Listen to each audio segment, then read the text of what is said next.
far as technology goes, I believe it's good in some respects. It can make a job easier for a worker, take some of the harder jobs away from a worker.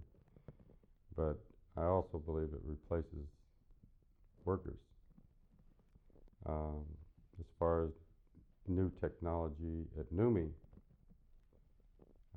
we are working what is called the team concept, under the team concept, which originated in Japan. It implies working together as a real team, which is good, but in effect, really, if you practice the entire team concept, which part of it is what they call kaizening your job, which means finding ways to improve, constant ways to improve your job. Most people would think automatically that if you find an easier way to do your job or to save some time on your job, this would benefit you, the worker. This is really not true. What it means is that if you find a way to take a few seconds off your job, this time is donated towards productivity. So in effect, what you're doing is you're working harder, you're working faster, and it hurts the worker. It can hurt the worker in a lot of ways. One, it creates more stress on the job. Also, it creates more injuries on the job because of the repetitive movement. And once you're injured on the job, more than likely you find yourself out on the street without a job. Can you tell us a little bit more about...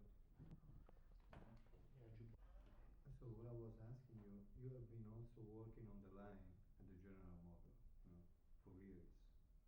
What happened to you when you are always working on the same machine, and when the machine is practically controlling your time? Yep. When I worked at General Motors with the machinery, the machinery actually does control your time. In some cases, again, it makes your job easier, but it also makes your job where you have to work faster. Machinery is good, like I say, new technology is good in many respects, but it is also hurts the worker in many respects. Does technology increase the skill of the workers? I don't know really if technology does increase the skill of the workers. You're still just a laborer. You're putting parts into the machinery. Maybe you learn how to push the buttons and operate that machinery, but I don't believe that's really a skill. Can you try to explain us the difference between the old way of making the automobiles, and in details, if you can, and also relating to what workers have been telling you, and the social implication of working with this new system? I worked at General Motors about 18 years here in Fremont. I worked on the line. I worked on various jobs on the production line.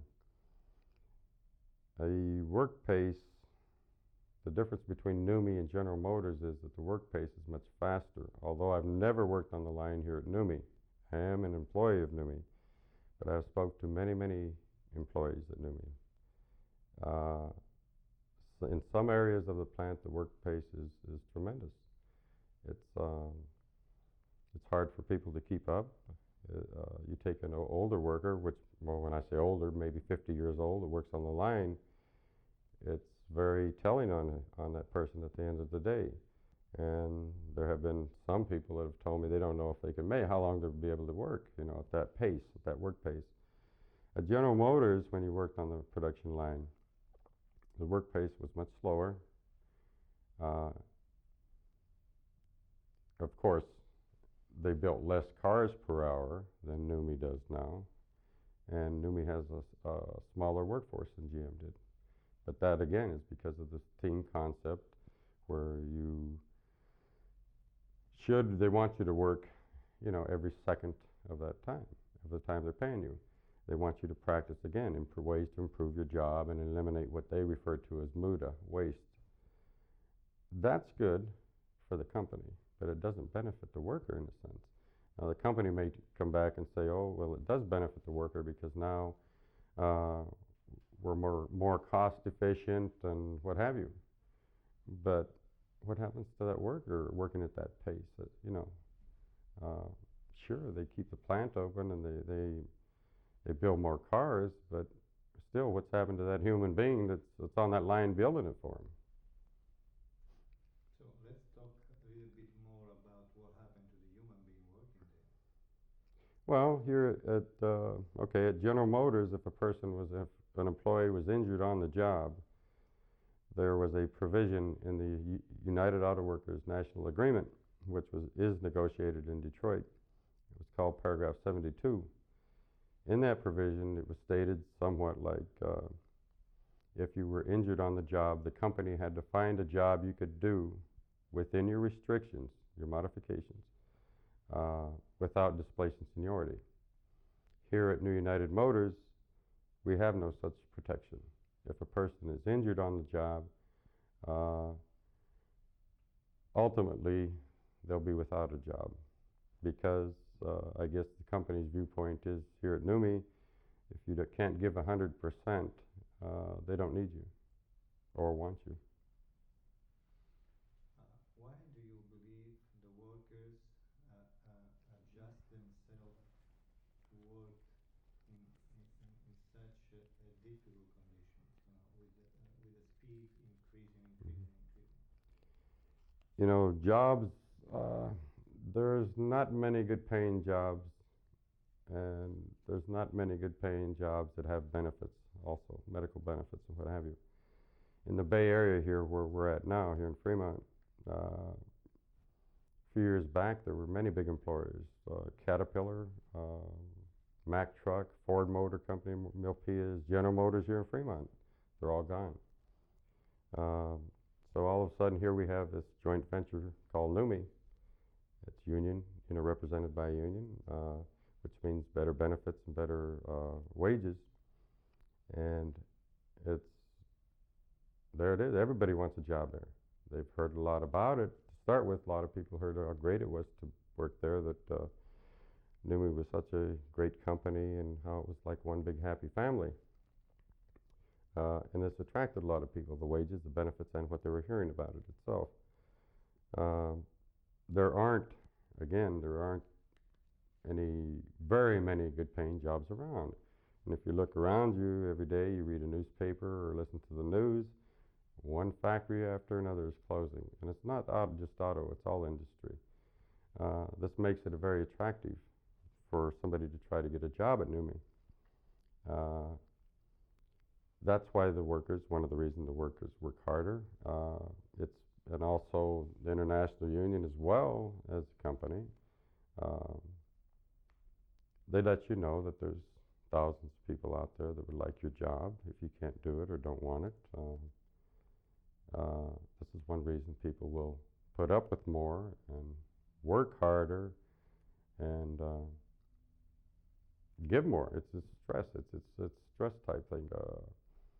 And then there's always the reminder from the International Union and sometimes from General Motors that they always refer back to 1982 when General Motors closed the doors here in Fremont on the factory, about the suicides we had here, about the broken homes, the divorces, the people that lost their homes, their cars, their automobiles.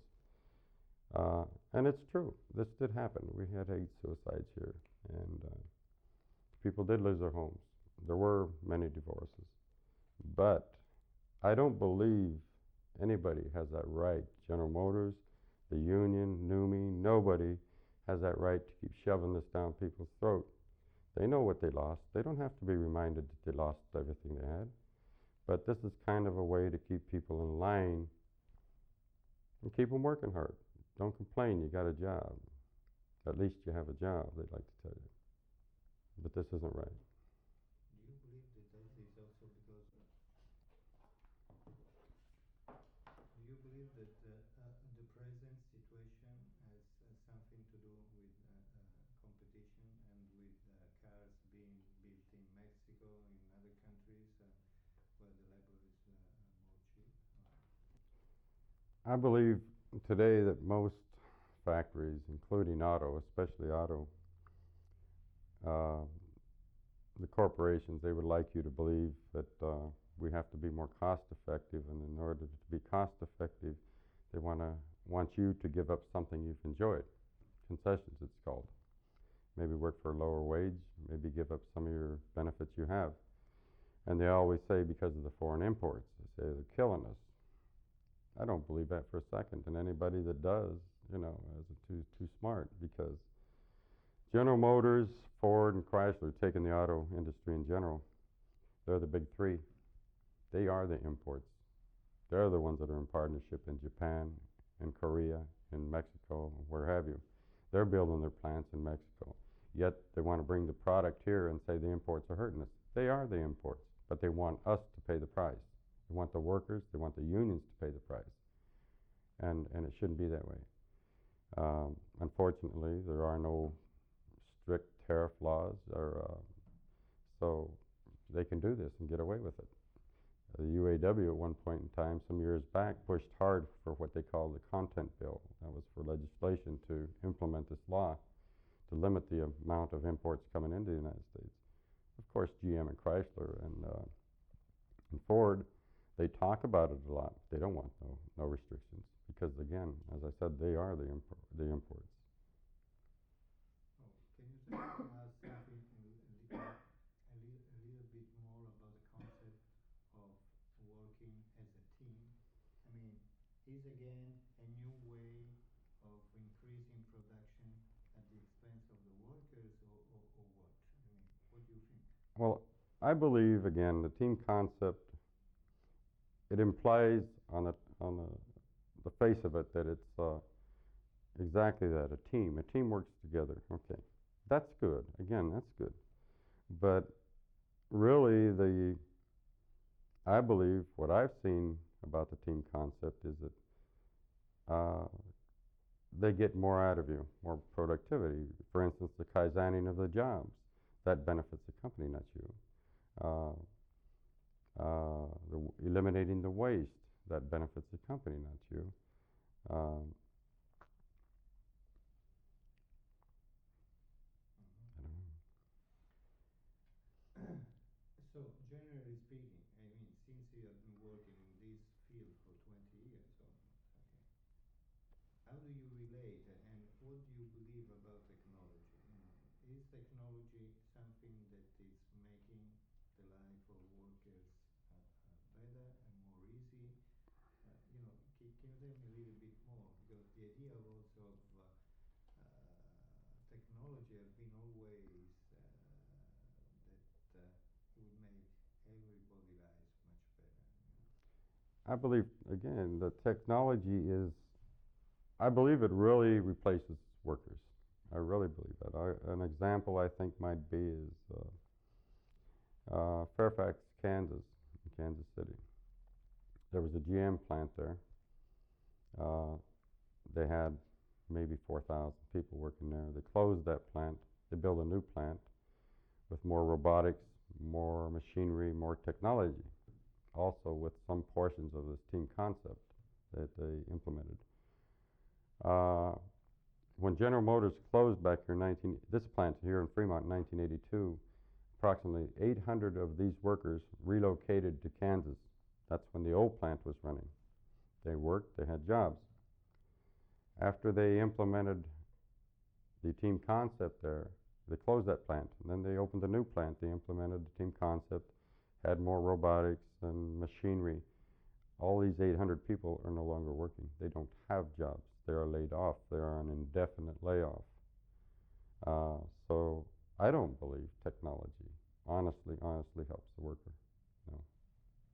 I can't say, there's no way I could agree that it does help when I see so many people out of jobs because of the new machinery, the robotics, what have you. No.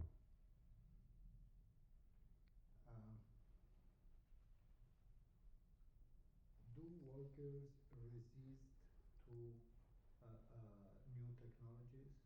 I mean, in which way they react in knowing in advance that usually technology is replacing people? Workers can't, that I see anyway, they can't really resist it. They don't have a choice. It's a company. The owners, the manufacturers, they're the ones that install the robotics and the machinery and the new technologies. The workers don't really have any say-so in that area. So there's no way, even if they knew that ultimately it might replace them, there's nothing they can do about it. So it's also becoming more and more difficult to fight back as it was in the past. Yeah, it's a lot more difficult for a worker to fight back today because, again, so many factories are closed. Some of them lose the will to fight back uh, because, years ago there was an overabundance of jobs, really good paying jobs too, where you could make good money. Today there are not. A lot of them, like I say, they won't fight back. They complain maybe, but as far as actually standing up to fight, they won't do it. So another term, they are using unemployment and international competition in order to put you in a position where you don't have any chance to fight back. The corporations love what is happening today because they've created a more passive workforce. Again, that being because there are no as many jobs as there used to be. They are creating this problem, many of the corporations themselves, because they close a factory here in the United States, they build a new one in Mexico. They're paying less wages. I don't know if they give them any benefits or not. They get the same product that we built here, but now it's costing them much less money, and then they still bring it back here and sell it. They claim their sales are down, but they're not telling you how much money they're saving by building it in Mexico, of course. Uh, it's really, um, it's a real tough situation here, and it's getting worse and worse and worse. I don't know what's going to happen, what the future has in store for my kids. I have a son that's 11 years old. Uh, if he does not choose to go to college and choose a good field, what future is there for him? And others, everybody else. There's not. It's not like it used to be. Even some people with diplomas, master's degrees, and what have you, they're having a tough time finding jobs. There's less and less employment. And I don't know what's going to happen, but it doesn't look good to me. Do you believe that this model, this ideology of this teamwork would be spreading around the countries? This, as far as this team concept goes, yeah, it's spreading all over. I have met with some delegations from Sweden, from England, from Germany, and this is union and management delegations together, and they have implemented some form of the team concept there. It's not just auto, it's in all industry. This team concept is being implemented. It's a way of getting more work out of the worker. In some cases, this is just my opinion, I believe it's also a way of downplaying the role of the union if there's already a union there. So it's the same old story because it was like this since the beginning. Every time there is a new way, to replace worker, to increase the production at the expense of the worker. I mean, has been always there. Productivity, as far as no matter what you're building, it's always been at the expense of the worker, no matter what new terminology they want to give it, what new ideas they come up with, it's still at the expense of the workers.